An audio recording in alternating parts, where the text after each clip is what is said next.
Okay, let's go ahead and go start the presentation. I'll go ahead and introduce you. I'm John Derry. I'm with CGIA. I want to welcome everyone to this session entitled Mapping Disparities for Social Justice Using GIS to Mitigate Lasting Effects of Redlining on Health. Our two speakers today are Meredith DiMattina. She's with UNCG Center for Housing and Community Studies. Meredith is a GIS specialist supporting the mission and work of the center through mapping, spatial analysis, and building mobile web applications. Stephen Stills is with the UNC Center for Housing and Community Studies. Dr. Stills is a community engaged scholar and full professor of sociology. He's also a research fellow in the RWJF Interdisciplinary Research Leaders Program. He received a BA in Spanish from UNCG and an MA and PhD in sociology from Arizona State University. Please use the chat function to ask your questions and they will be answered at the end of this presentation. Also, these presentations are being recorded and will be on our YouTube site. So without further ado, please present. Thank you so much. We can go to the next slide. We're going to give a brief history of redlining in Greensboro, North Carolina. We're using Greensboro as a case study of issues that we see in many communities across the South. We'll be looking at the lasting impacts, especially as it relates to social determinants of health and health outcomes, in particular things like respiratory illnesses that we know are linked to housing conditions in areas that had been redlined. We'll talk about 5 or 6 different projects over the course of 6 years worth of research in this area, and how we've used GIS to identify and then to address unhealthy housing conditions and unhealthy communities. Finally, we'll make time for question and answer at the end of the session. So one of the key research questions that we begin with is, why are there particular areas in Greensboro, North Carolina that are experiencing high rates of negative health outcomes? For example, high rates of respiratory illnesses, this map from Cone Health Emergency Department admissions, or high rates of asthma admissions, again from 2016 data of hospital admissions, both pediatric and adult. Or today, high rates or high risk of COVID. As you can see, the same areas, the same neighborhoods have the highest scale in this map. Next one, please. Finally, all of these issues are related to lower life expectancy. 20 years difference on average between neighborhoods that were redlined in the 1930s and neighborhoods that were not, or were green lined, if we say, in the northwest part of town. 20 years difference in life expectancy today. Next slide, please. One of the underlying conditions that we see is poverty and its association with race and ethnicity. While we're 100 years after redlining and Jim Crow laws, we still see that Greensboro and many other cities, Winston-Salem, Raleigh-Durham, Charlotte, have pockets or neighborhoods that have maintained 95% people of color and high levels of poverty for more than that 100 years. Next. We'll be looking at information about redlining, as you can see in the map on the left from the Homeowners Loan Corporation. The 1930s, the neighborhoods that we see the highest rates of health issues are those that were designated as high risk by the Homeowners Loan Corporation. In other words, they were redlined. They were denied access to capital resources. A little bit of history about these neighborhoods. Jonesboro, Warnersville, Scott Park. These were neighborhoods of color that were settled between 1850s and 1930s. Homeowner neighborhoods with churches, schools, parks, and even an African-American hospital in East Greensboro.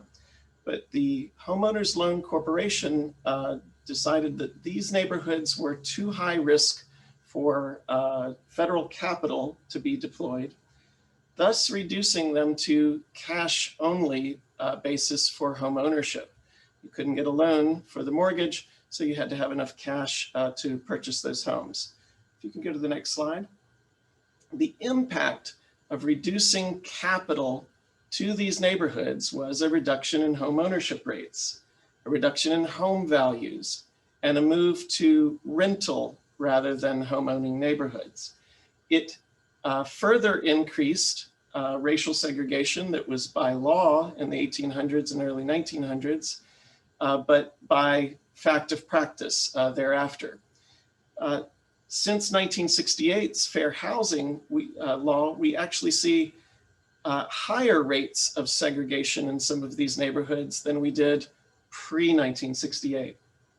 Another issue has been the reduction in access to credit and a disinvestment in the structures and assets in the community.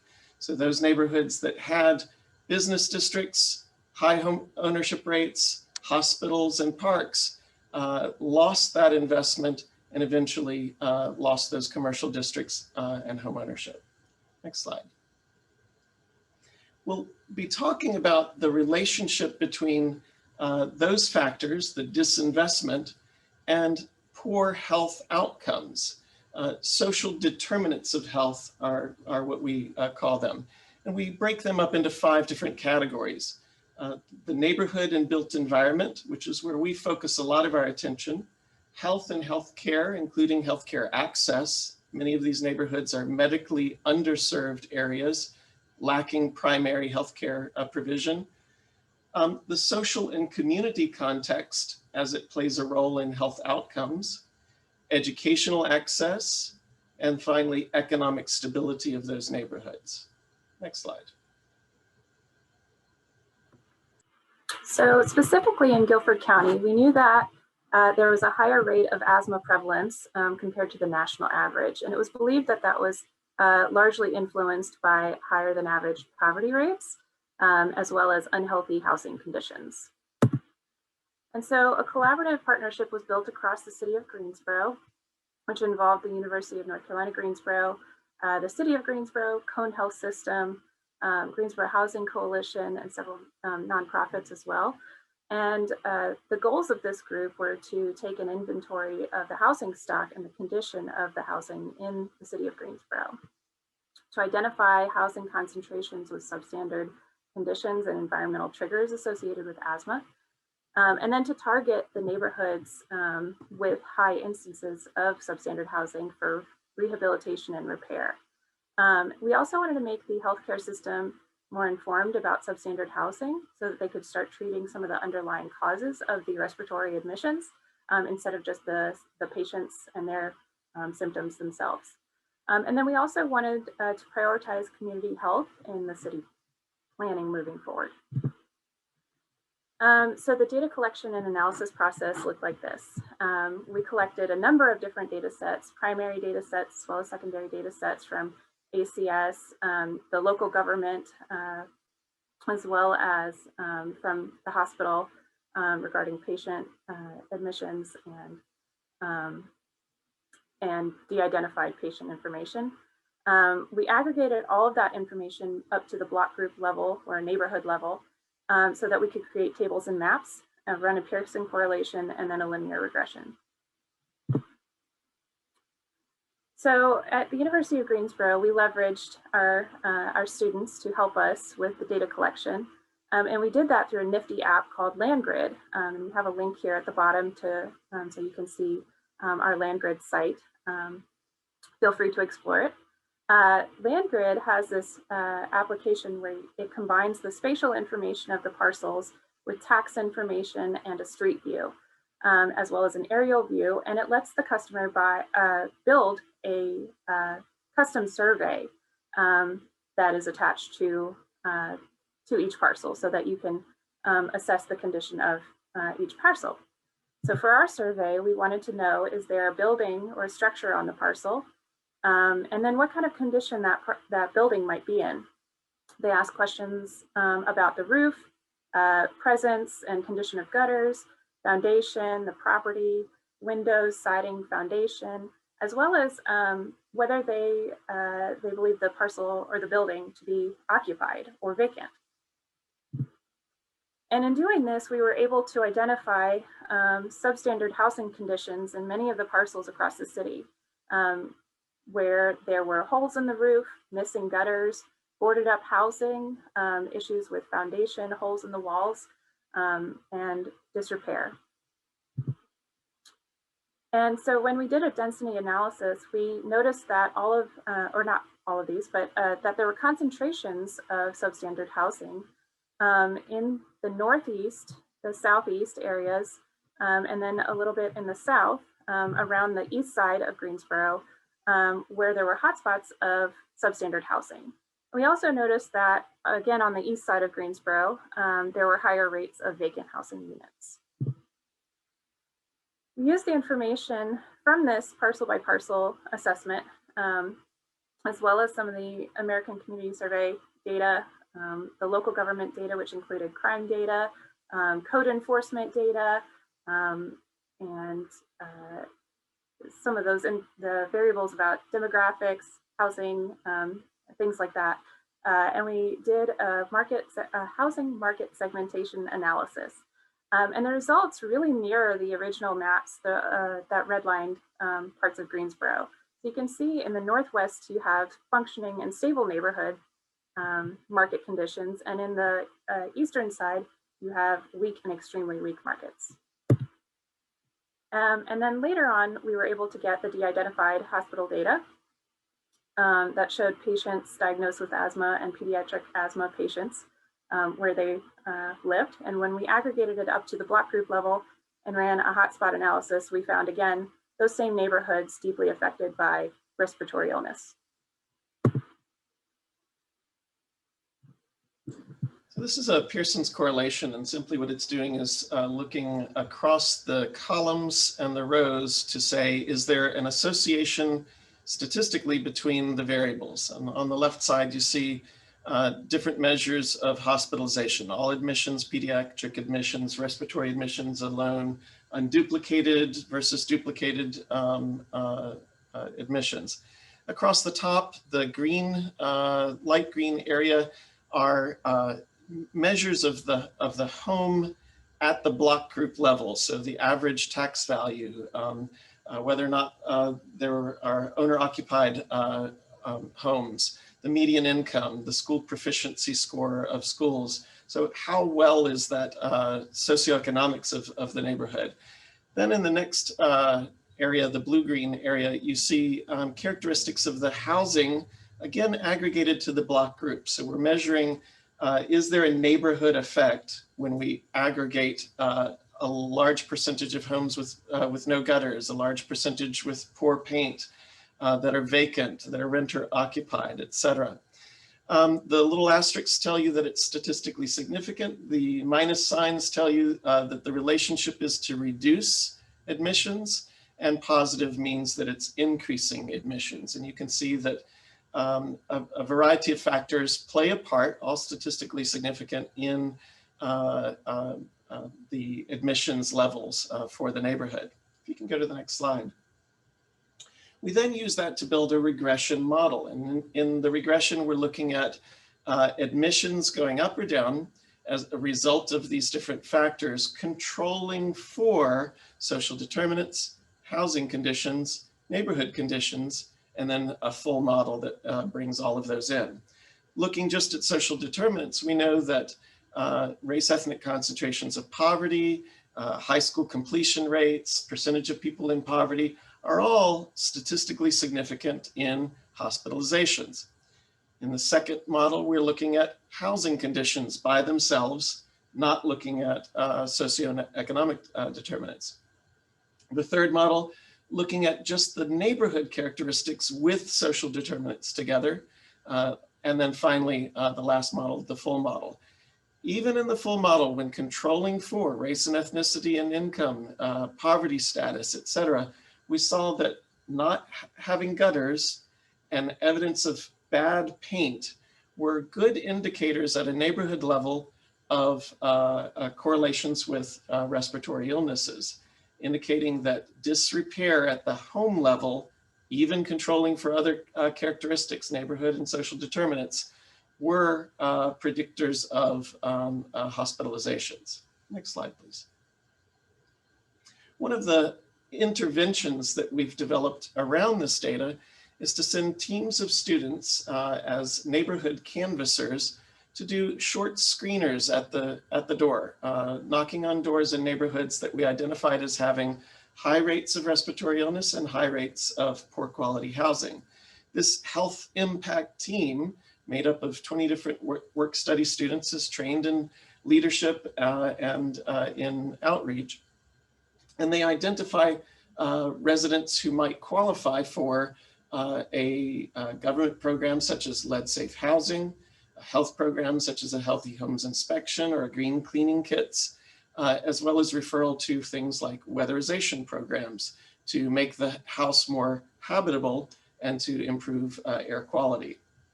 Next slide. Here's an example home in a neighborhood that we were canvassing in East Greensboro. You can see some of the roof problems there. And in the next slide, the elderly resident who had lived for more than 3 years without heat. While she qualified for weatherization and hearth funds to remediate her living conditions, unfortunately, the roof conditions would have disqualified and actually condemned her home.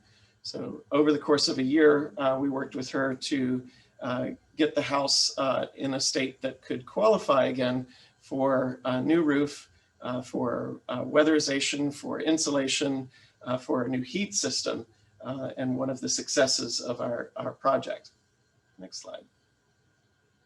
All of the conditions that we're looking at relate to displacement and exclusion from high wealth, high opportunity neighborhoods, and concentrating people of color in particular and people with low incomes in extremely weak market neighborhoods, markets that were made weak by redlining in the 1930s. HUD designates these areas today as racially or ethnically concentrated areas of poverty. And we can see that there's almost a one-to-one correlation between census tracts that are receiving recap status and redlining 100 years ago. They're also correlated with outcomes such as poor health, poor mental health, economic burden, resegregation of schools, and other conditions. You can read a little bit more about that in Affordable and Healthy Homes in North Carolina, Context and Opportunities for Innovation, available online through the Blue Cross Blue Shield Foundation website. And that link is there for you. We're happy to answer any questions.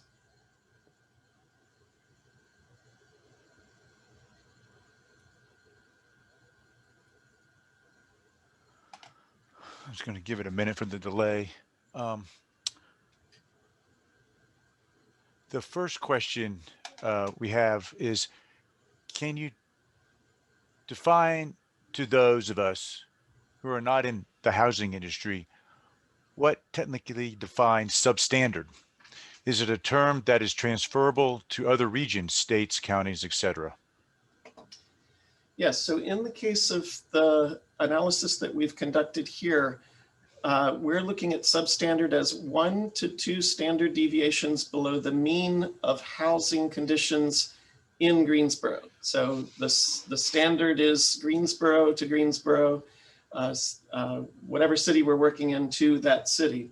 And that's because code enforcement and actual housing code, minimum housing code, varies from municipality to municipality. We could apply HUD HQS standards, which are used for Section 8 housing, for example, to all of these areas, and therefore use the same metric across one municipality to another. But in this case, we wanted to look compared to housing within the market that we're working in, which areas are substandard in comparison. Another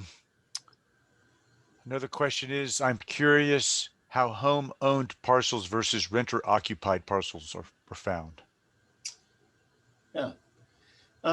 The tax record gives us information on home ownership. If we see owner address for mailing is the same as the property itself, we know it's homeowner occupied. We also get information from ACS as to the rate of home ownership in a particular neighborhood. So two methodologies to look at. The quality of homeowner occupied housing in neighborhoods of color in East Greensboro are particularly impacted as well because of aging home ownership and cost burdened status. This means that the owner, most likely on a fixed income, is not able to keep up with major repairs, HVAC systems, roofing, etc., as they should be. Their cost of housing and repairs is more than 30% of their income. Again, a measure that we're getting from ACS data. The next question is, can you or did you define a respiratory illness? Not sure if I missed it.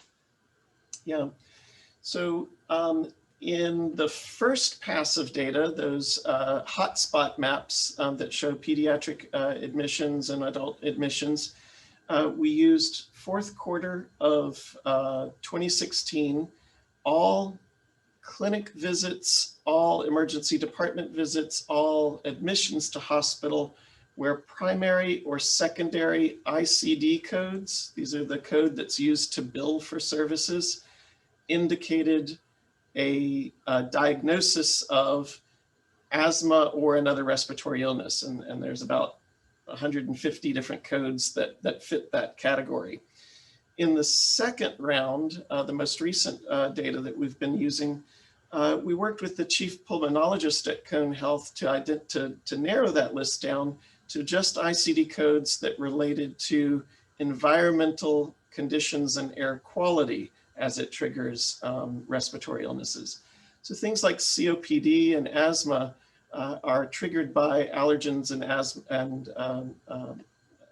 issues inside the home, mold, pest issues, etc. And those are directly linked to those diagnostic codes that are used in the hospital.